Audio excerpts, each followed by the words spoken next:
Poštovani gledatelji, evo nas opet zajedno u novom ciklusu emisija Crveni fić, o emisijama koje su posvećene braniteljskoj populaciji i aktivnostima iz njihovih redova. Drago nam je što ste s nama, ostanite do kraja emisije i do kraja sezone. Dobrodošli.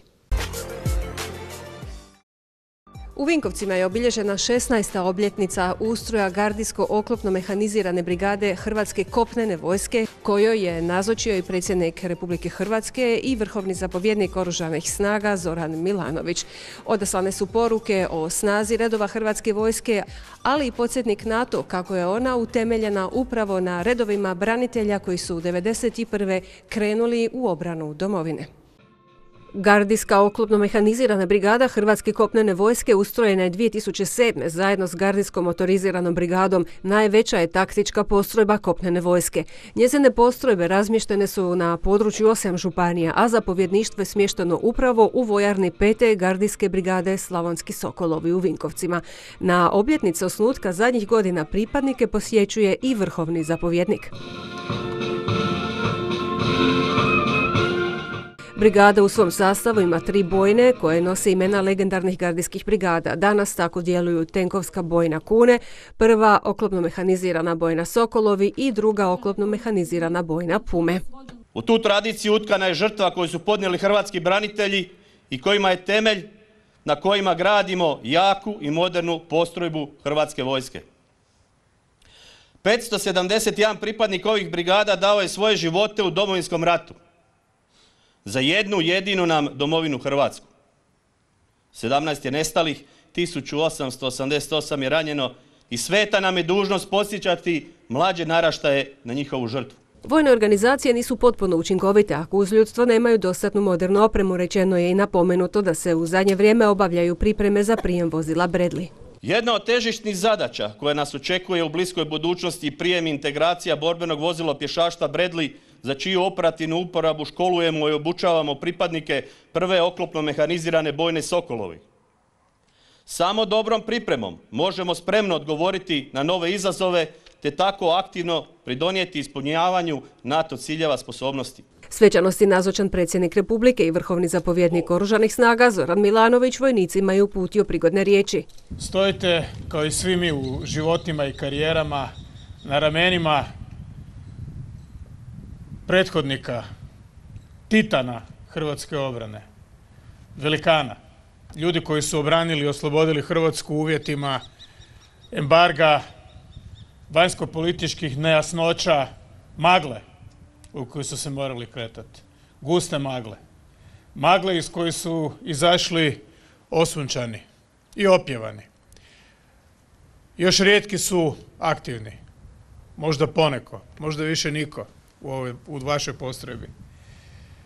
To je uvijek za podsjećanje. To se zaboraviti ne smije. Nove vojne naraštaje pozvao je da budu svjesni kako su prisegnuli na Ustav i da ih to najviše obvezuje. Vaša prisega i sve prisege hrvatskih vojnika i ljudi koji služe Hrvatskoj vojsci je prisega Hrvatskom ustavu, hrvatskom ustavno-pravnom poretku.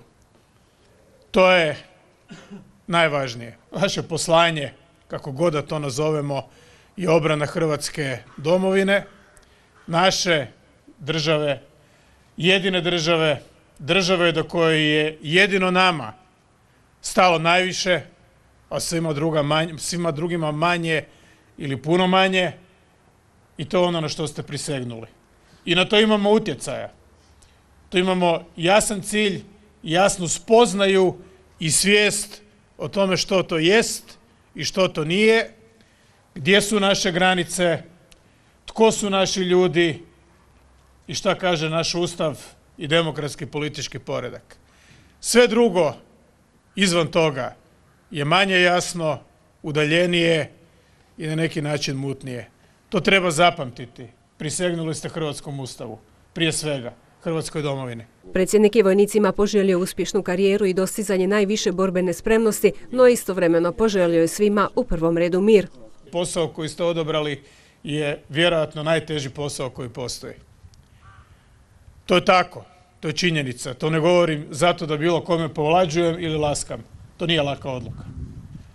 Želim vam uspjeh u tome, želim vam sadržajne, iskustvom, radom i zadovoljstvom bogate godine, ali isto tako želim vam mir i zdravlje vama i vašim obiteljima. U današnjoj prigodi predsjednik je uručio i pohvale te prijelazni pehar najboljim borbenim timovima, a obilježavanje obljetnice završeno je polaganjem vijenaca za sve poginule suborce i druge žrtve Domovinskog rata.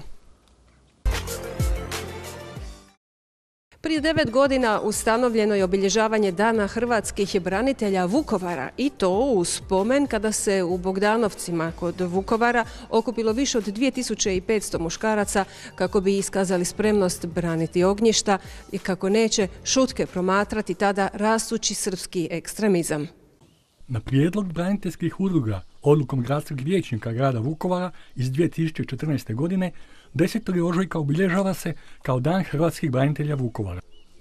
Na taj dan u Bogdanovcima nadomak Vukovara 1991. godine održano je okupljanje oko 2500 nenaoružanih muškaraca koji su izrazili spremnost odlučno braniti svoje ognjišta te da neće šutke promatrati rastući srpski ekstremizam. Poginulim i nestalim hrvatskim braniteljima i civilima polaganjem vijenaca i paljenjem svijeća na memorijalnom groblju žrtava iz Domovinskog rata u Vukovaru odala su počast izaslanstva predsjednika Sabora i Vlade Republike Hrvatske te predstavnici grada Vukovara, braniteljskih udruga i obitelji poginulih i nestalih. Koliko sjećam, lijep je i dan bio taj dan, a vidite, okupilo je se puno ljudi, postrojili se, svi su bili živi, većina tih ljudi danas leži ovdje negdje. Bila su neka druga vremena i zbog toga trebamo svi da ih se sjetimo i sa ponosom da njihova imena govorimo, jer oni su zaslužni što danas živimo u Hrvatskoj. Na današnji dan, Dan hrvatskih braniteljica i branitelja grada Vukovara, ali i 32. obljetnicu postrojavanja prvih nenaoružanih odreda, ne samo u ovom dijelu Republike Hrvatske, nego u cijeloj državi, se sa ponosom prisjećamo prije svega svih naših običnih sugrađana, radnika, koji su taj dan strah zamijenili sa hrabrosti i krenuli u stvaranje onoga što danas imamo, slobodne, samostalne, neovisne Republike Hrvatske, mira u kojem svi mi zajedno uživamo. I danas je dan i prilika ne samo da se sjetimo i odamo počast najboljima među nama koji su dali najvišu cijenu svoje živote, nego i da budućim generacijama prenesemo upravo tu istinu i upravo taj ponos. Ta braniteljska jezgra, okupljena 10. ožujka 1991. u Bogdanovcima, radi pripremanja obrane od izgledne velikosrpske agresije, smatra se začetkom legendarne i herojske 204. Vukovarske brigade. Danas je bila prije svega prigoda Bogdanovcima, onda je ovdje u Vukovaru obilježiti 32 godine od postrojavanja nenaoružanog odreda. Više od 2500 ljudi koji su smogli hrabrosti u zajedništvu stati ispred puno brojnijeg tehnički opremljenijeg neprijatelja sa puno više znanja i braniti domovinu i kao hrvatski branitelji osigurati nam da živimo u slobodnoj cjelovitoj Hrvatskoj državi, što danas kao i europska članica i NATO članica u eurozoni, u Schengenu, jasno pokazujemo da su bili oni ciljevi hrvatskih branitelja prvog hrvatskog predsjednika dr. Franje Tuđmana. Nakon polaganja vijenaca i paljenja svijeća na memorijalnom groblju žrtvama iz Domovinskog rata u Vukovaru, sve delegacije otišle su prisustvovati svetoj misiji za sve poginule, ubijene i nestale hrvatske branitelje u Vukovarskoj crkvi Svetih Filipa i Jakova. Oni nisu brojke, oni nisu samo razasute kosti. Riječi su to koje najbolje pojašnjavaju suštinu tribine, pravo nestalih na identitet, pravo obitelji na istinu. Održana je ovih dana i evo što je ponudila javnosti od sažetaka na ovu temu. Skupovi kao što je tribina pravo nestalih na identitet, pravo obitelji na istinu okupljaju sve manje sudionika. Nažalost, ne zato što je broj razriješenih sudbina osoba nestalih u Domovinskom ratu u porastu, već zato što je sve manje onih koji traže informacije. Posebice kada je riječ o roditeljima koji umiru bez da su pronašli svoju djecu.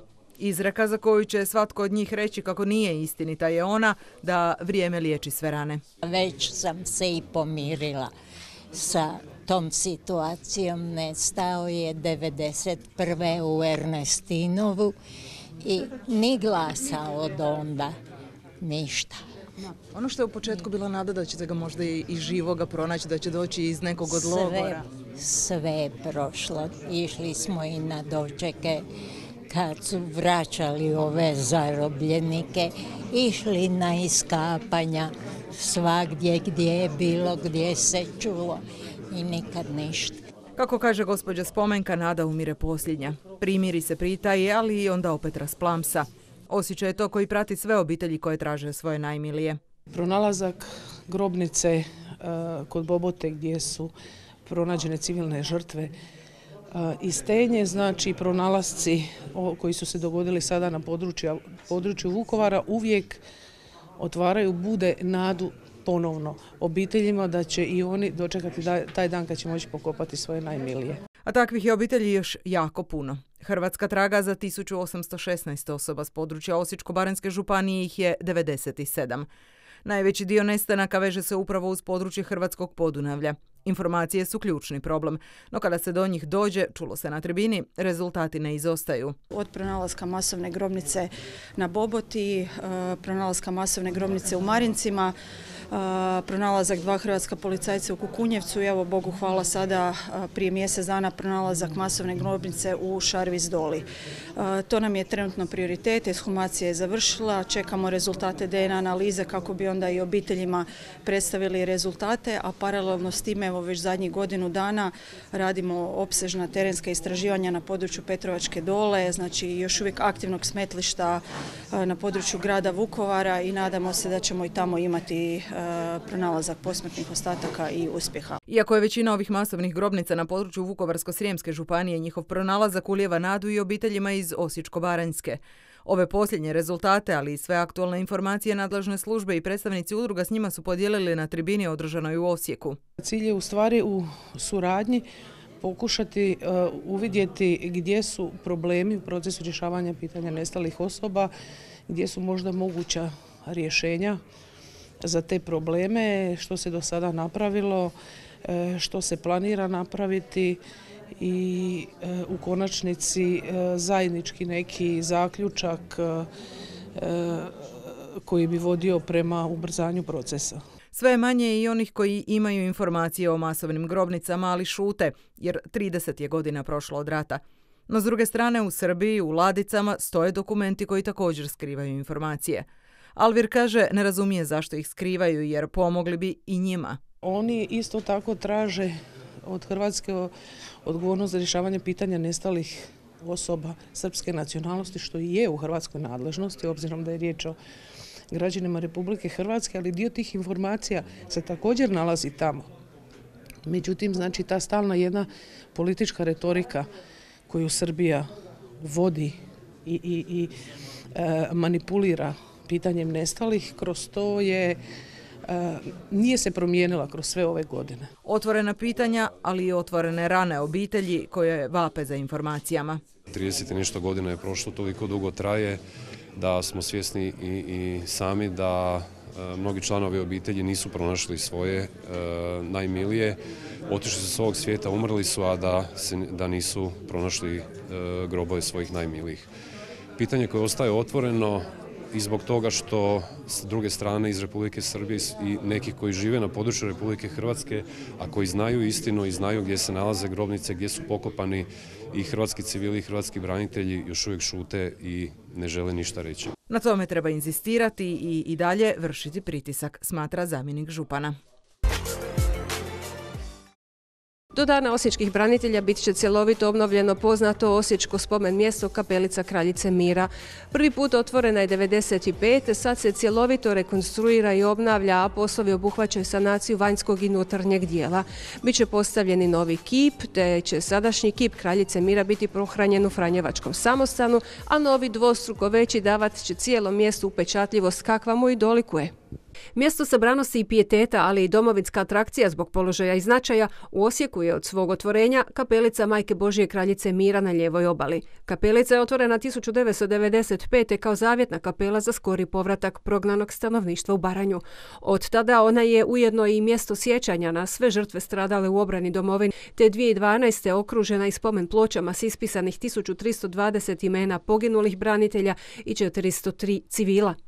Godinama prostor je služio obilježavanju domovinskih obljetnica, no vrijeme je ostavilo traga na krovištu, na vanjskom i unutarnjem dijelu, pa su domovinske udruge jednoglasno predložile obnovu kapelice. Sanacija je u tijeku, a obuhvaća svaki pojedini dio spomen prostora. Uz potporu ove gradske vlasti i gradonačelnika Ivana Radića, zamjenika gradonačelnika Dragana Vulina, nađena su sredstva u iznosu od 800.000 kuna sa PDV-om, te se počelo rekonstrukcija i sanacija kapelice Kraljice Mira na lijevoj obali. Oko kapelice ćemo urediti okoliš, iza kapelice ćemo staviti blokatore, stavit ćemo i posadit ćemo zelenilo da se ne bi penjali na krov kapelice, stavit ćemo i video nadzor. U tijeku su i radovi na obnovi unutrašnjosti kapelice, zbog toga ona je ispražnjena, a izvorni kip Kraljice Mira, koji će trebati također sanaciju, bit će pohranjen u Franjevačkom samostanu. Na njegovo mjesto stiže novi kip koji će veličinom davati mjestu upečatljivost koja mu i dolikuje. Kip Gospe koji se nalazi unutra nalazi se u Župnom dvoru u Tvrđi i umjesto nje doće novi kip koji je duplo veći i težine 20 kg jer stari kip je dosta oronuo. Prije nekog vremena u blizini kapelice postavljen je i 12-metarski jarbol s velikom zastavom, a nakon dovršenja radova prostor će cjelovito obnovljen biti spreman za obilježavanje najvažnije osječke braniteljske proslave. Kapelica će biti gotova u potpunosti, znači unutrašnjost i sadržaj oko kapelice do 28. lipnja ove godine gdje će biti otvoren za dan osječkih branitelja. Kapelica će tada opet biti na zasluženoj razini dotjeranosti i za brojne posjetitelje koji obilaze ovo mjesto podignuto na ostacima srednjeg bastiona tvrđavskog Kronenberga. U oblikovanju kapelice naglašena je važnost križa koji jest postavljen na najistaknutijem mjestu kao znak vjere, pripadnosti zajedništva i žrtve cijele nacije. Veterani 68. bojne vojne policije s područja Antunovca organizirali su se u novu braniteljsku udrugu na našem području. Od ovih dana tako i službeno djeluje udruga veterana 68. bojne vojne policije.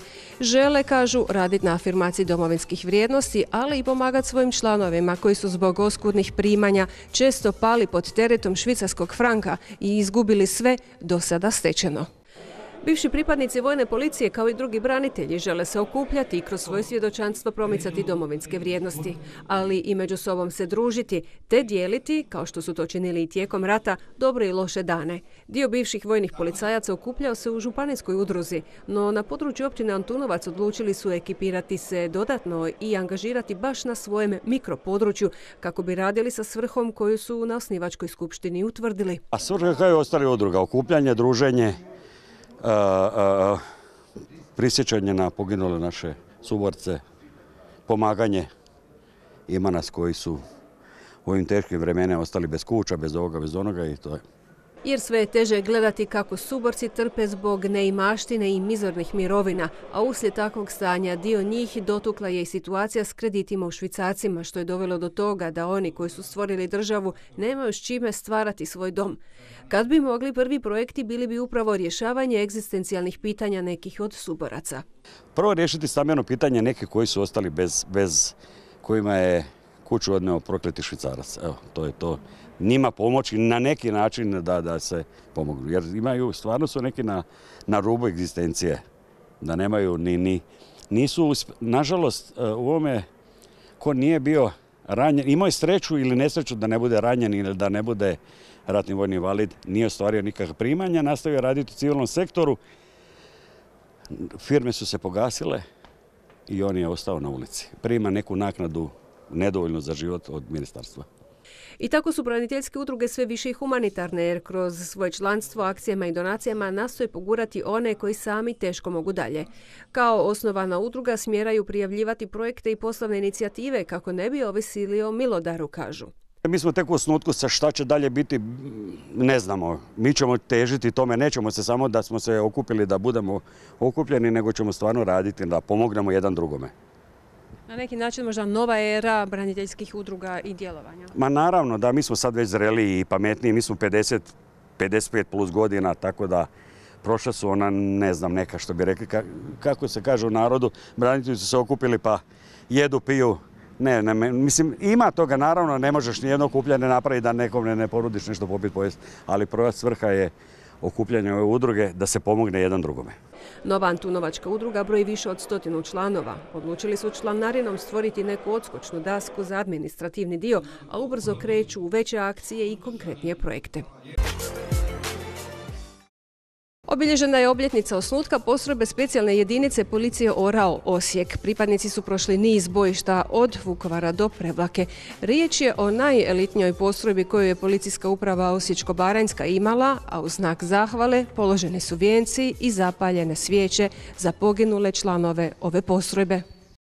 Prije 22 godine 3. ožujka osnovana je specijalna jedinica policije Orao Osijek, koja je odmah po ustroju brojala 230 djelatnika. Kroz postrojbu je tijekom Domovinskog rata prošlo približno 1000 pripadnika. 64 ih je ranjeno, a 19 dalo svoj život. Nema tog bojišta na kojem nisu sudjelovali, a danas su se prisjetili tih dana 1991. godine. Nas 6 smo dobili zadaću, tada načelnika policijske uprave, da osnujemo specijalnu policiju. I mogu vam reći da je tome prethodili su nemiri i barikade i pobune po selima sa većinskim srpskim stanovništvom. Sjetimo se da je taj dan u Dalju bio jedan veliki prosvjed, pa onda pred tadašnjim domom JNA, i to nas je natjeralo da osnujemo postrojbu. Blažević je u nekoliko navrata istaknuo da je ponosan što je bio pripadnik ove postrojbe i što je iz nje otišao u mirovinu. Postrojba je sudjelovala u svim akcijama, znači gdje je bila na području Republike Hrvatske, što bi rekli od Vukovara do Prevlake. Evo, vidjeli ste da tim, nažalost, izgubilo je 19 života, smo izgubili 19 suboraca, ali nema zadaće koje je ta postrojba dobila da ju nije odradila. Ratni put krenuo je doslovno odmah nakon osnivanja. Ratni put je krenuo u biti u početku sa hvatanjem diverzantskih skupina koje su ulazile u Baranju na ove prostore naše, a onda prvi okršaji su se u biti desili u Borovu selu gdje smo imali zarobljene, a na kraju imali smo i ranjenih pripadnika. Pripadnici specijalne policije kako u miru, tako i u ratu izlaze na intervenciju najtežim okolnostima. Svaki zadatak je bio težak. Mi smo svaki zadatak izvršili, bili smo obučeni za taj dio i bili smo spremni, tako da nećemo izdvajati ni jedan poseban događaj. Što je vas nagnalo da se priključite upravo specijalnoj policiji? A u biti ja sam kao pripadnik prvog hrvatskog redarstvenika 90. godine. Mi smo tada bili oformljivani u nekakvu zasebnu postrojbu i onda nakon toga kako je rat počeo i osnivanje, s obzirom da smo 90. krenuli, odmah smo se i priključili u osnivanju specijalne policije. Danas specijalna interventna jedinica policije broji 100-tinjak članova koji su i dalje na ponos policijske uprave Osječko-baranjske. Tu su sve najobučeniji policajci, od padobranaca, skijaša, ronilaca, znači sve zahtjevne zadaće koje redovni policajci ne mogu obaviti idu naši specijalci, od talačkih situacija i sve drugo. U nesigurnim vremenima punim izazova u kakvima živimo, dobro je znati da na našem području postoji ovakva postrojba. Kao globalni problem terorizma, dakle, odlično su obučeni u sprečavanju terorizma. Mislim da je pravo zadovoljstvo i pravi osjećaj sigurnosti imati jednu ovakvu postrojbu na našem području, pogotovo evo u današnje nesigurno vrijeme, i mislim da su oni jedan od jamaca što živimo na ovako sigurnom teritoriju. Ovi mladi ljudi imaju se u svakom slučaju na koga ugledati, jer za iskazanu hrabrost u Domovinskom ratu odlikovana je velika većina djelatnika postrojbe specijalne jedinice policije Orao Osijek.